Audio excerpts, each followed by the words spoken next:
Welcome to Her Extraordinary Life by Design, where we celebrate women who are shaping their lives one extraordinary day at a time. I'm your host, Leslie Gaudet, self-care coach for women who are ready to make self-care a priority to support them in life and business. Every week, I'll be speaking with inspiring women from various walks of life who will share their personal journeys and will discover how they have fearlessly carved their own paths as business owners, passionately pursuing their dreams and creating a meaningful impact on their communities. So let's get started. Hello, and welcome back to Extraordinary Life by Design podcast. I'm your host, Leslie Gaudet, and today I want to talk about something that I think sits underneath a lot of the distrust people are feeling towards the coaching industry right now.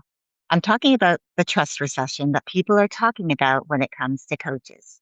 And honestly, I don't think the conversation has gone deep enough yet, because what I keep hearing is people just aren't buying anymore. People are more skeptical. They just don't trust coaches the way that they're used to. And yes, I think that that's part of it. But I also think there's another layer underneath it that deserves to be talked about as well. In fact, I think it's the most important piece to what's happening in this trust recession conversation when it comes to the coaching industry. Because somewhere along the way, it has felt to me like the responsibility for determining whether someone was actually the right fit for someone's services or products started getting placed almost entirely onto the shoulders of the person doing the seeking and the buying. And honestly, I don't think that's fair, especially in an industry where the person selling the program or the service holds more information than the person considering the investment. Meaning the coach knows who they designed the program for, what level of readiness it requires, where in their journey someone needs to be in order for the coach to provide them with the kind of support they'll need, what gaps are likely to create challenges as they go through the process, whether the timing's aligned, whether the foundation's actually there yet, meaning are they even ready for what you have to offer? Because a potential client may not even know those things fully yet, right? What they do know is that it resonates, what you're selling. They know they want change. They know they feel hopeful. They know they see possibility, real potential. And sometimes they simply just trust that the person on the other side of the conversation is going to guide them honestly. And I think this becomes even more important when that person, when a potential client, has the financial ability to say yes. But hear me out when I say this, because I believe that having the money to invest and being genuinely ready for the container, that those two things don't always line up. And that if we're being honest as coaches in what we do, that we know this, that we know who our services, our products, our programs are truly for, what stage of the journey it's meant to support. And that's why this conversation really matters to me. Because I don't believe that integrity is revealed in the easy moments. I think it's revealed in the moments where the money's available, where a potential client truly believes that they're ready, and it's possible that they're not, that they're ready to pay. Everything on the surface looks like a yes. But here's where I want to push back, because I believe that they can believe that they're ready, that they can be ready to pay because they want it now.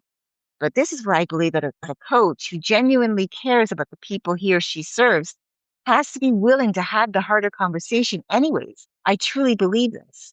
One where the conversation says, I want to be honest with you because I think you deserve that level of honesty.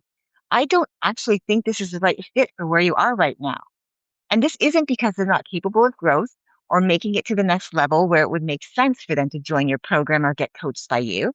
And it's not because they'll never be ready or that they're not deserving of support.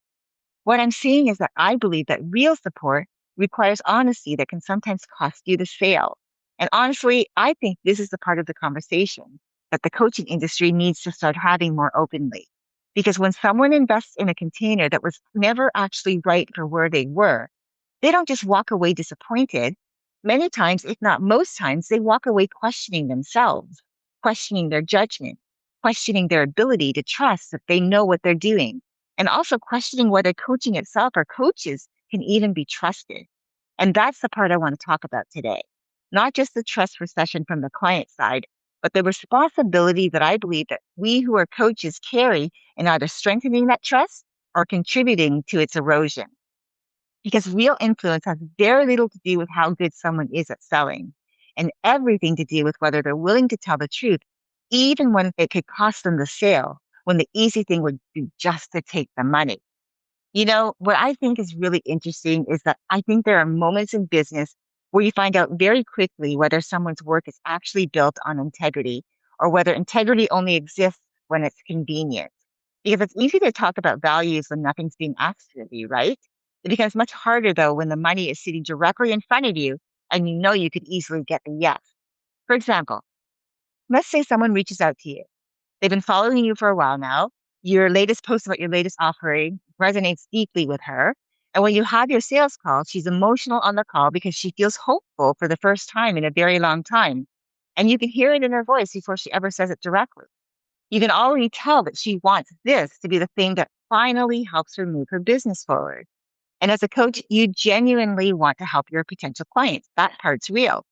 And I think that's part of what makes these moments more complicated than most people want to admit, which is exactly why they deserve a more honest conversation than they usually get. Because the person sitting across from you is intelligent, they're capable, self aware, they have the means to invest, they're engaged in the conversation, they're asking thoughtful questions. And on the surface, there's enough alignment that the yes can easily start making sense to both of you. But somewhere inside that conversation, another truth can become visible too, where it becomes clear enough that you as a coach feel it, that the foundation underneath the business isn't actually stable yet, that the emotional pressure she's carrying is bigger than the strategy issue she thinks she has, or the level of support she truly needs right now is very different than the container being sold. And suddenly the conversation is no longer only about enrollment, it becomes a question of responsibility because you know things that she doesn't fully know yet. Because you know what kind of client you actually designed the program for. You know who tends to succeed inside it, who struggles inside it, what level of readiness matters, what gaps become painful later if they're ignored now. And she doesn't fully know those things yet. She only knows that this feels hopeful, that it resonates, that she wants this to work, and that she feels ready to say yes. And this is where I believe is the exact moment where influence reveals what it's actually built on. Because if we as coaches ignore what we're seeing, what we're hearing, if we override what we know deep in our gut is the right thing to do because the money's available, and if we allow the transaction to become more important than the fit, then the client walks away believing that she entered the right room when in reality, it wasn't the right room for where she was in her journey. And then later, when things don't go the way she had hoped for, she not only questions herself, but she wonders why she said yes, wondering if she should have known better, whether she can trust her own judgment anymore, and wondering whether coaching itself can even be trusted. And listen, I chose coaching as the lens for today's conversation because it's a space where I keep hearing people say that trust has been lost. But I don't think this only applies to coaching. I think this happens anywhere where influence, hope, money, and vulnerability intersect. And someone walks away feeling like what they entered into wasn't what they believed it was going to be. And this is the part I think the industry keeps trying to skip over. Because when enough people have experiences like this, the trust recession doesn't stay attached to just one coach. It spreads into the way people approach investing, into the way they approach support, into the way they approach decisions themselves. And I think that's why I believe this conversation is so important to have. Because I don't believe the responsibility ends at, well, they're a grown up, they made their own decision. No, I don't believe that at all.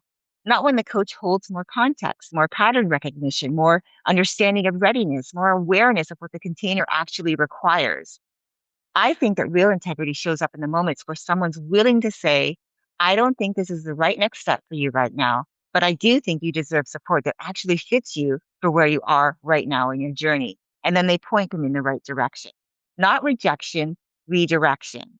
And I think anyone who has experiences like this remembers those conversations forever too. And so here's where I think the conversation tends to get uncomfortable because it's easy to talk about trust when we're talking about the client, right? Whether she trusts the industry, whether she trusts the coach, whether she trusts herself enough to invest in herself. But I think we also have to talk about the coach because trust doesn't just break when someone buys something that doesn't serve them. Trust breaks when the person selling it knew enough to ask better questions before accepting the yes. So today I want to look at three things. First, I want to talk about what I believe is really contributing to the trust recession when it comes to the coaching industry. Not just people entering the space without enough skill, although that's another conversation entirely. But what I want to focus on are the moments where skilled coaches, experienced coaches, capable coaches still say yes to someone, even when the more honest and true answer would have been, this isn't the right next step for you right now. And I think that matters because a potential client often doesn't have the same information that the coach has. She knows it resonates, that she wants support, that she has the money to pay, and she wants to believe that this is what she needs. But the coach knows the container, what the work requires, the timing, who tends to thrive inside what she's built, who tends to struggle, and what foundation needs to be there. And hear me out when I say this. When that information isn't used to protect the client, it becomes part of the reason they stop trusting the industry. That's the first lens. Then I want to talk about what the honest conversation about fit actually requires. Because I don't think fit is just a sales word. I think it's responsibility. And sometimes that responsibility means telling the person sitting in front of you on the sales call that you believe in them, that you hear what they want, you understand why it feels compelling, and that you still don't think that this is the right container for where they are right now in their journey. And here's why. Because I believe that that conversation matters more because it protects more than the client's money. It protects her trust and support in the industry, and her trust in her own ability to choose well. You see, when someone invests in something they weren't actually ready for, the cost isn't only financial. It can follow them into every future decision they make about asking for help. So that's the second lens. And then finally, I want to talk about what I believe it means as a coach to build influence from integrity instead of transactions. Because I think a lot of people are measuring influence by visibility, revenue, conversion, and how many people say yes. But I think there's another kind of influence, the kind that's built in the moments no one sees, in the moments where you could take the money because they're capable of paying, but you don't. In the moments where they're ready to say yes, but you slow the conversation down, where you choose a relationship over the receipt, where you understand that not every yes is yours to accept. And I think that that kind of influence may not always look as impressive in the short term, but it can build something far more durable, like trust, reputation, respect, relationships that don't have to be repaired later. And so that's the third lens. And that's where I want to go today. I don't want to talk about why people are skeptical of coaching. I'm going to dive into the part of the conversation that asks whether the industry has been willing to tell the truth about its own role in creating that skepticism. Because if we're going to talk about influence with integrity, then we also have to talk about the moments when integrity costs something and whether we're still willing to choose it when it does. I think one of the most interesting things about the coaching industry right now is that many of the conversations about integrity keep getting reduced down to good coaches versus bad coaches. And yes, that might be part of it, but I don't think that that's the real divide. Because I don't believe most coaches wake up in the morning trying to intentionally harm people. I think what happens is much more complicated than that, much more human than that. You see, anyone can hop on a sales call with a coach and come into the conversation genuinely wanting support, resonating deeply with the work that the coach does, and feel emotionally invested before the sales call even begins because they've already spent weeks or months, maybe even years, imagining what their life or business could look like if this finally worked. And when they get on the call, they're hopeful. And honestly, hope can be very persuasive, especially when someone has been carrying pressure for a long time, trying to figure out things on their own for a long time, trying to close the gap between where they are and where they want to be for a long time. So when a coach hears that kind of desire in someone's voice, it can become very easy to interpret readiness emotionally instead of accurately assessing whether the person is truly ready for the room they're asking to enter. Because the potential client can want into the program so badly that they're willing to invest, they believe they're ready to move, but somewhere inside the conversation, the coach starts telling herself, who am I to say she's not ready? And on the surface, that can sound empowering, right? It can sound respectful, supportive, even generous because she's an adult, right? The prospective client's an adult. She can make her own decisions. And if she wants this and she can pay for it, why would I stand in the way? But I think underneath that reasoning is a much harder conversation that the industry doesn't want to fully look at. Because I believe that the coach and the client aren't standing inside that conversation with the same level of information. They just aren't. The potential client knows how the opportunity feels, but the coach knows how the container functions because she built it. And those are two very different things. Again, the client can know that it resonates, it feels aligned, that they want the help, they want movement, and they don't want to stay where they are in their journey anymore. But when it comes to the coach also knows that what level of emotional stability the work actually requires, what foundation tends to matter more than people realize, what patterns create success inside the container, what patterns can potentially create struggle later, and whether the person's trying to use strategy to solve something that's actually happening somewhere much deeper underneath. And I think this is where the rationalization starts becoming dangerous because once money enters the conversation, people become very skilled at reframing temptation as service. You see, the coach herself might say that maybe this person will rise to the occasion, once she's inside the room. Maybe this investment's not exactly what will force her to commit more seriously. Maybe she just needs a proximity, more support, that maybe support itself will create the readiness. And sometimes that may even happen because part of her life experience could actually support this. But a lot of the times it doesn't. And I think many of you listening in right now know exactly what I'm talking about because you've experienced this before. The moment where you realize after entering a container that you weren't actually prepared for what the room required of you. Not because you weren't intelligent or capable, but because you needed something different than what you were sold. And I know what it feels like because I've experienced it myself more than once. And I'm not saying this to attack coaches or to dismiss the value of coaching because I believe deeply in support, in mentorship, and proximity in the right environments. But I also think that there has to be a level of responsibility attached to the enrollment process, especially as more and more people move away from actual conversations before someone enters into a coaching program. Because if there's no real assessment taking place, then who's protecting the fit? Who's slowing the conversation down long enough to recognize when someone may need something different before stepping into that room? Because not every person's ready for every container, and not every container is built for everyone or every stage that someone's in. And what makes those experiences so emotionally expensive is that when someone experiences disappointment and they don't get what they thought they were supposed to receive, the transformation promise, they rarely walk away only questioning the program. Because if we're going to be honest about this, then we also must understand that disappointment can also cause someone to start questioning themselves. Like, why did I say yes? Why didn't I see this sooner? Why did this feel so right at the time? Can I trust my own judgment? Can I trust this industry anymore? And this is the part I think many coaches underestimate. Because when someone enters the wrong container at the wrong stage, the cost isn't just the money. It's the erosion of trust that follows afterwards. Trust in support, trust in investing, trust in their own judgment, trust in themselves. And because I've experienced this feeling myself, I believe something starts becoming deeply misaligned when enrollment becomes more important than honest assessment. And I think the industry has spent way too much time talking about scaling without talking enough about the emotional responsibility that I believe comes with holding influence over people who are actively looking for guidance, especially because many people enter these spaces already carrying vulnerability underneath the ambition, already carrying exhaustion underneath the drive, carrying self doubt and pressure underneath their desire to succeed. And that means the responsibility inside these conversations is much heavier than many people want to admit. Because saying yes to someone who's not actually ready may create revenue in the moment, but it can also create distrust that follows that person into every future investment decision that he or she makes afterwards. And honestly, I think that's part of what people are reacting to right now.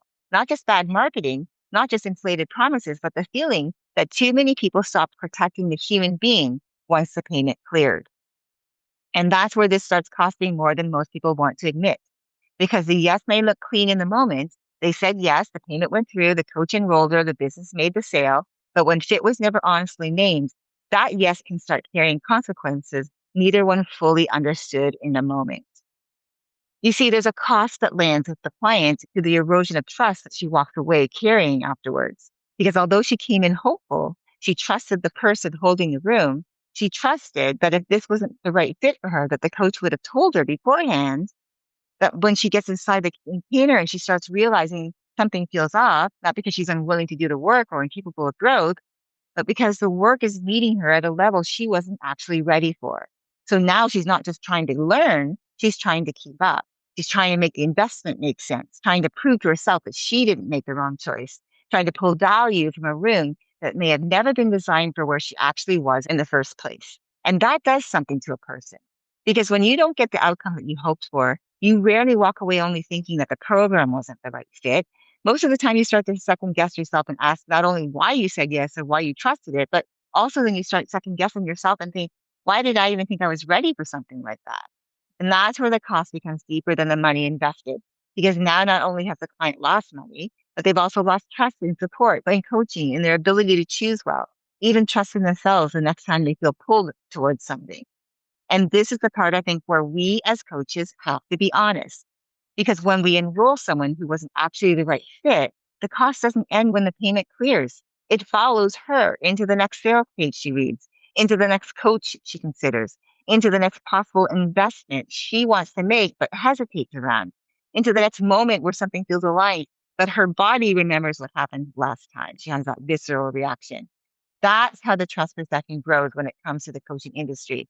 Not through one dramatic bad experience, but through a series of moments where a coach realizes too far into the process that the harder conversation should have happened before the money was ever accepted.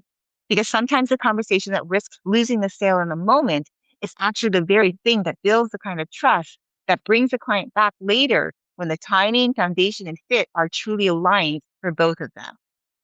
And then finally, I want to talk about the cost to the coach because this can cost the coach as well. Maybe not immediately because it can look like revenue growth, like momentum and proof that the offer is working.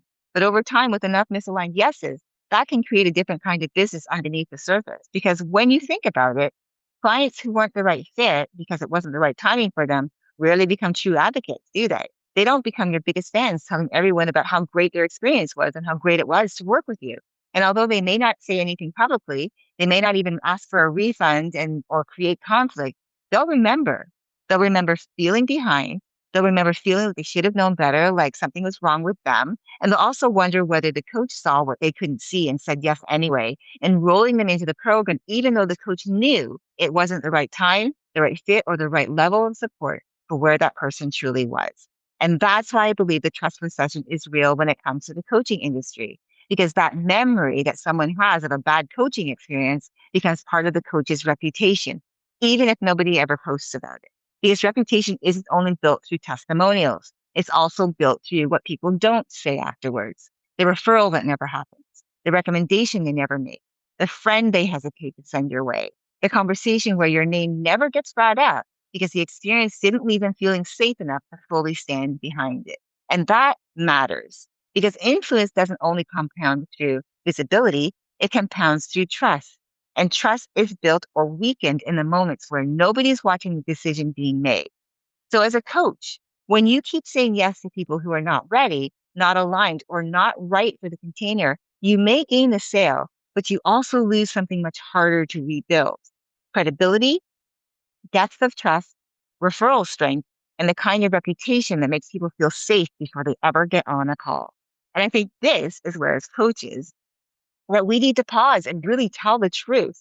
Because if your business requires you to hustle harder so that you have a constant stream of new people, because the people who have already worked with you are not becoming advocates, not referring, not returning, not speaking about the work that you do with trust, then the issue may not only be visibility, it may be the quality of the yeses that you're accepting.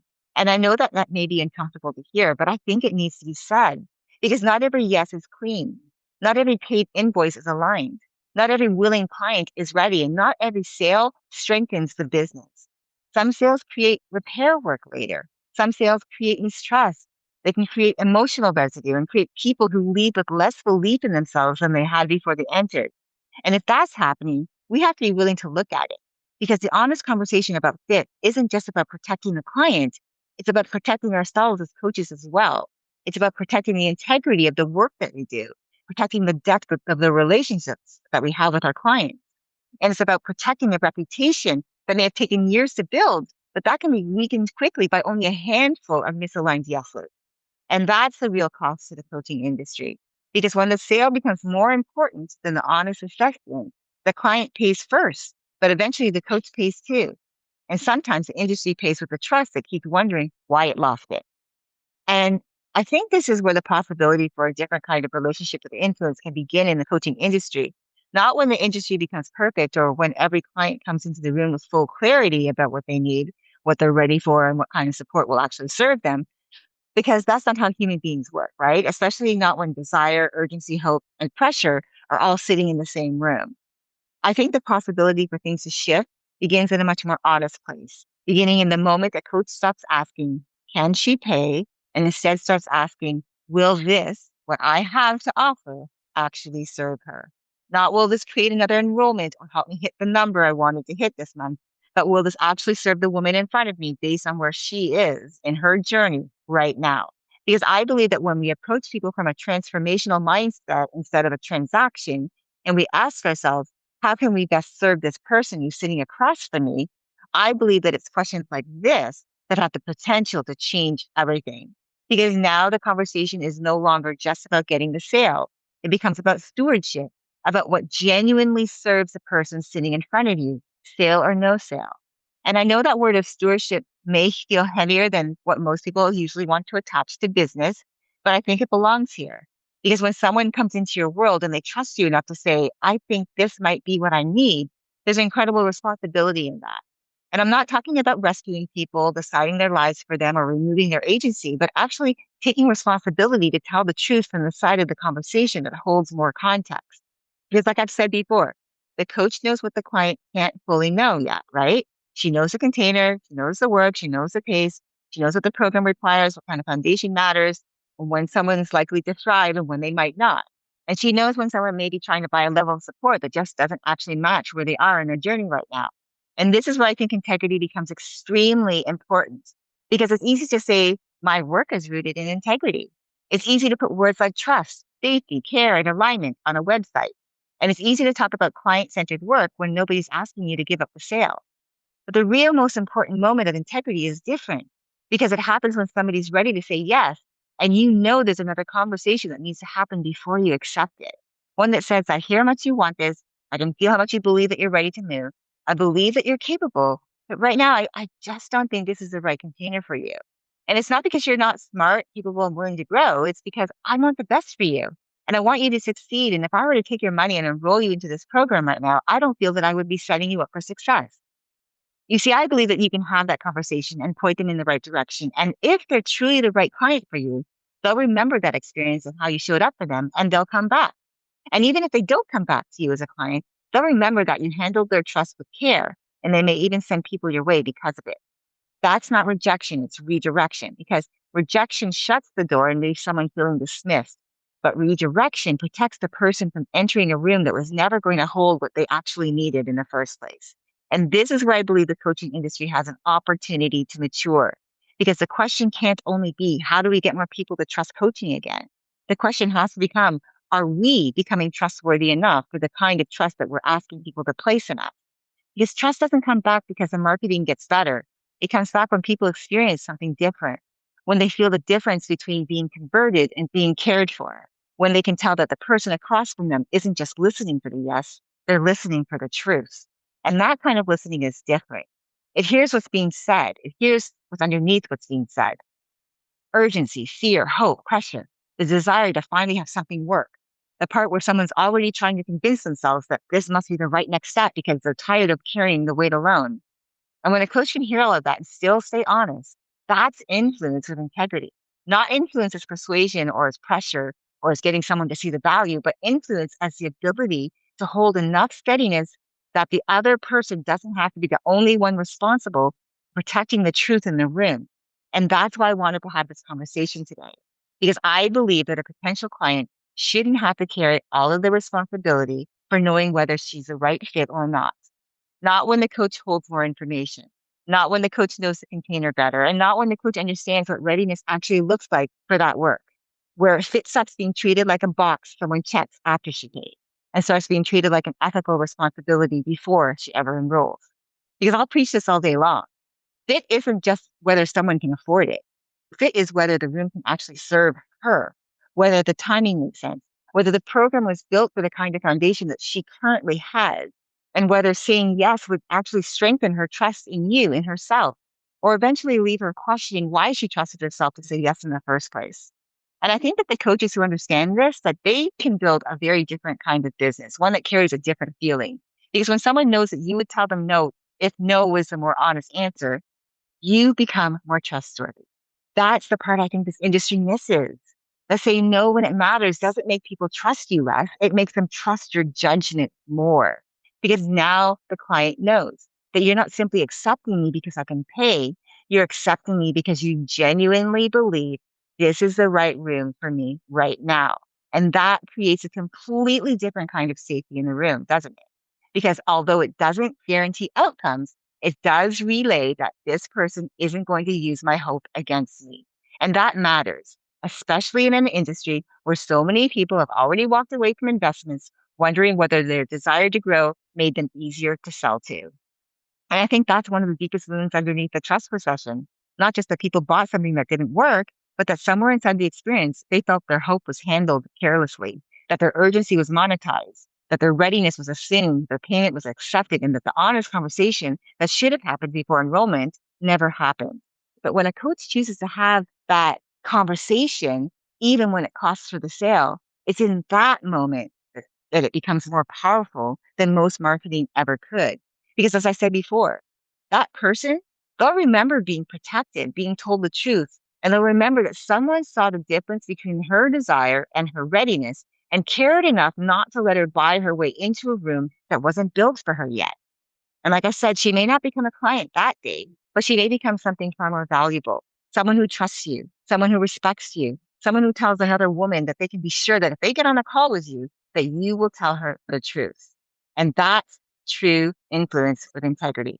Not the kind that depends on constant convincing or the kind that has to keep proving itself in every launch, and not the kind that requires more urgency, more pressure, more emotional activation, but the kind that compounds because people feel safe with you and they trust that you won't take advantage of them. And I think that that's what integrity in coaching actually looks like. Not as a sentence on an about page or as a value word in a brand guide, and not as something we say when it costs us nothing, but where integrity becomes real in the moments when the yes is available and discernment asks for a pause.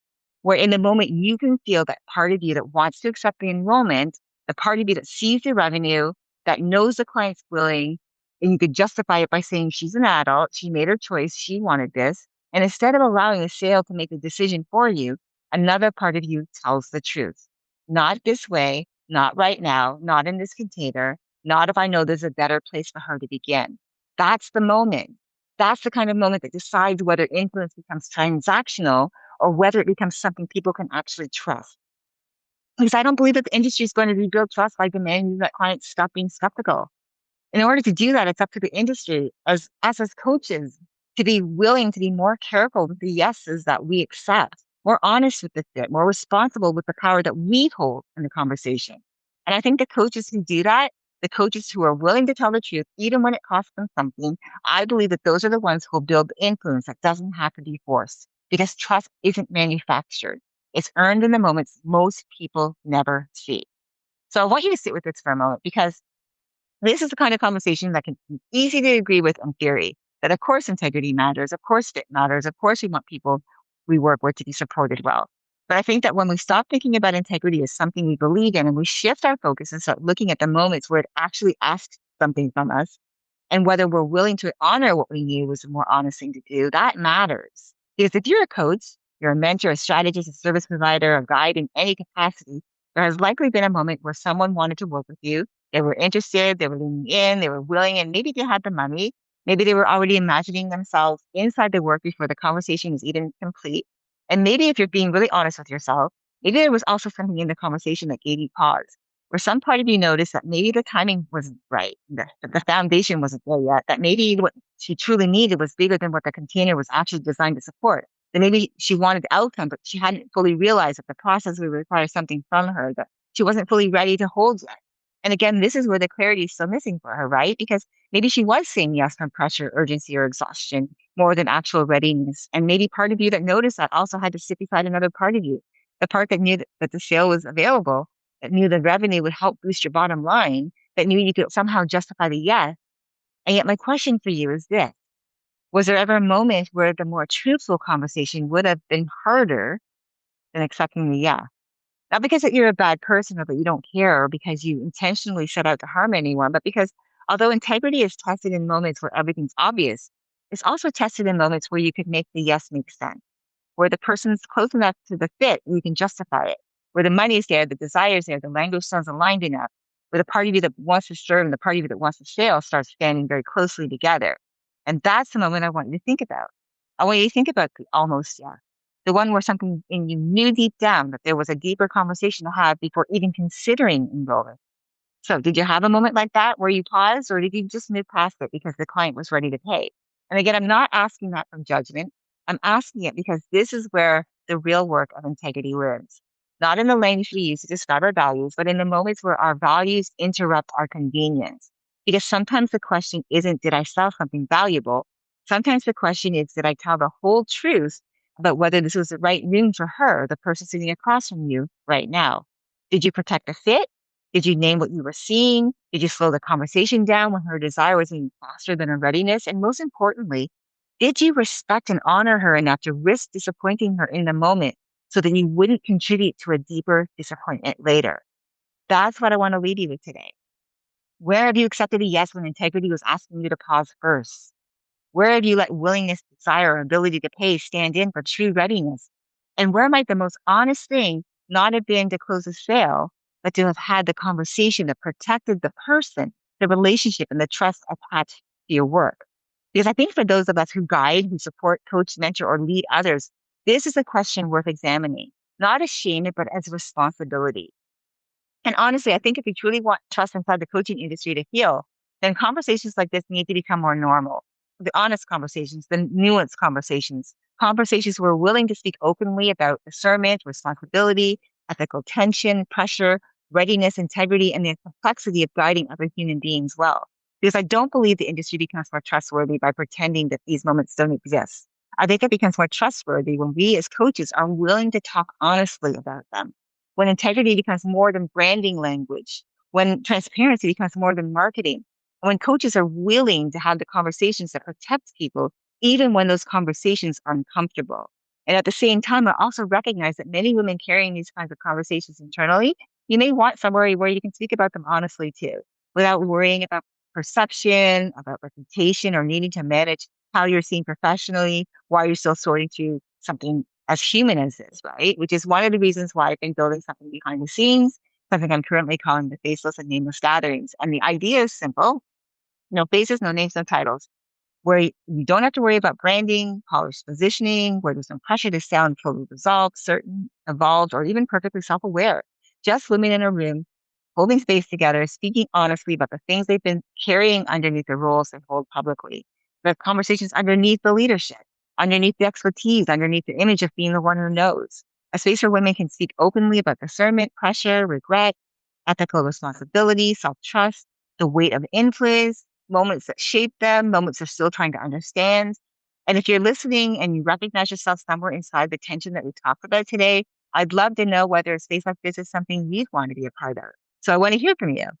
If this speaks to you, send me an email and you'll find that in the show notes, and simply write yes to the gatherings. That's it.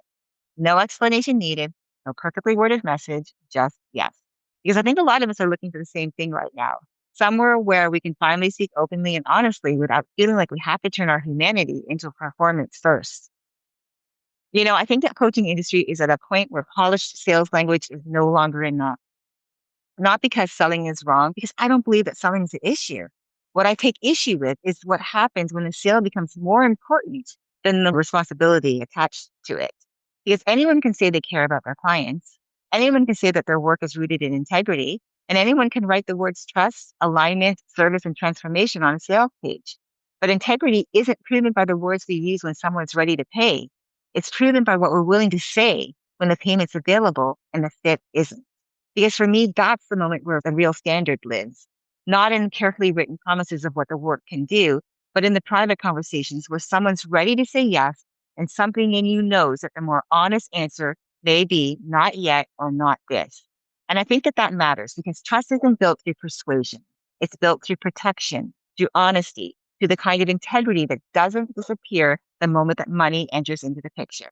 Because when someone comes to you hopeful, they're open, they're willing to invest, that's not just a sales opportunity. That's a responsibility. A human being is bringing you their hope, their money, their trust, their desire for something to finally feel different. And if you know the room you're inviting her into isn't the right room for her, for where she actually is right now, then taking her money isn't service. It's choosing the easier conversation over the more honest one. And I know that that may not be the most comfortable thing to hear right now, but I think it's necessary. Because if we're going to talk about the trust recession in the coaching industry, then we have to be honest about how trust gets lost. Because it's not always lost through obvious harm. Sometimes it's lost through the yes that should have been slowed down, the fit that should have been questioned, the readiness that should have been named, and the conversation that should have happened before the invoice was paid. And I think the industry doesn't need more coaches who know how to get someone to a yes. I believe it needs more coaches who know when yes isn't the most honest answer. And when you understand this and you're willing to pause and take stock and hold yourself accountable as the coach whose mission is to serve people to the best of your ability with your skill set, then you know that real influence isn't measured by how many people enter your world. It's measured by how people feel after they've been in your care, whether they leave with more trust in themselves, whether they feel respected by the truth that you told them, and whether they know you are willing to protect the relationship, even if it costs you the transaction. And that kind of influence doesn't need to chase trust later because it protected trust from the beginning. For me, that's the kind of influence I believe is worth building. The kind that can say, I want to serve you. And because I want to serve you, I'm willing to tell you the truth, even when the truth doesn't benefit me immediately, even when the truth costs me the sale, and even when the truth means pointing you somewhere else first. Because sometimes the most powerful thing you can do as a coach is not close the client. Sometimes the more honorable thing to do is to protect the person. And so that's what I think is where the trust begins to return to the industry, not through better marketing or better funnels or more persuasive messaging, but through the people who are willing to build businesses where care doesn't disappear at the point of purchase. That's what influence with integrity means to me. Not about being perfect, but about being willing to stay honest when the easier option would be to make the sale and move on. And I believe that's the only kind of influence that's worth building. Thanks for spending time with me today. Until next time, keep dreaming, keep believing, and keep designing your extraordinary life one day at a time. Thank you for joining me on Her Extraordinary Life by Design. I hope you've been inspired and empowered by the incredible stories shared on this show. If you enjoyed this episode and the conversations we've had, I would greatly appreciate if you could take a moment to leave a review. Your feedback and support mean the world to me, and it will help others discover the podcast and join our empowering community. Remember to hit the subscribe button so you never miss an episode. Together, we can continue to learn from these amazing women, uncover their extraordinary journeys, and be motivated to create our own lives by design. Thank you again for tuning in. Until next time, stay empowered and keep shaping your extraordinary life one day at a time.